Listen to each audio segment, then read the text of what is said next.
Hello ladies and gentlemen, just a brief video today to discuss some things that are in the current news in Thailand relating to the legal situation. The Red Bull Heir is in the news. His case is being criticized by a leading human rights lawyer named Warin Thiamjara.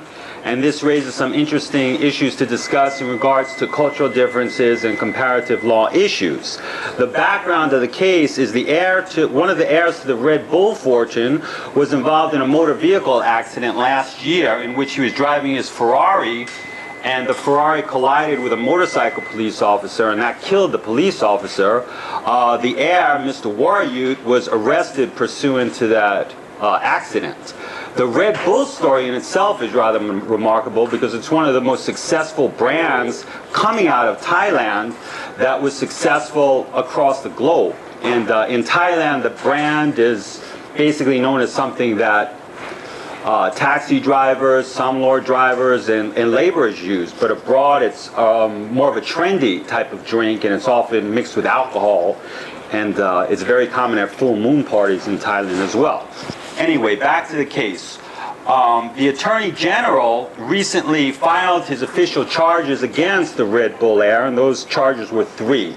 Reckless driving, fleeing the scene, and destruction of property. However, at the time the Attorney General in Thailand files his charges, the suspect or the defendant at that point has to appear at the Attorney General's office to further record his presence, but he did not show. He's currently reported to be in Singapore, and it's alleged that he is claiming that he has a medical difficulty.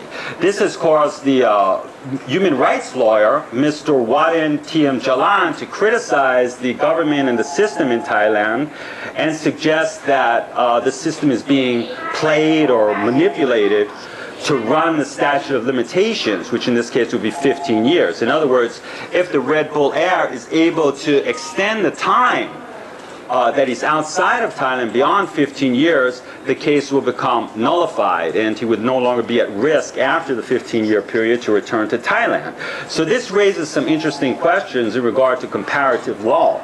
In my jurisdiction, in the USA, and many other Western jurisdictions, the statute of limitation is told during periods the defendant is outside of the jurisdiction as a result of the defendant fleeing the jurisdiction in order to avoid prosecution. So in other words, what that means is if the case was originating in a U.S. court, the time that ran while the defendant was away would not be counted. The case would be told, and therefore there's no point in running outside of the jurisdiction, because if you're arrested at a later date, it has no effect on the statute of limitation. The statute of limitation only is counted when you're in the jurisdiction and are available for prosecution, and therefore it would be the prosecutor or the police negligence in not prosecuting you that would result in the dismissal of the case. In Thailand, that's not so. In Thailand, the statute of limitations on a criminal action is fixed. Even if the time is counted and the case is delayed as a result of the defendant leaving the jurisdiction, the statute of limitation is still counted just the same. That's all we have for you today. Thank you for watching.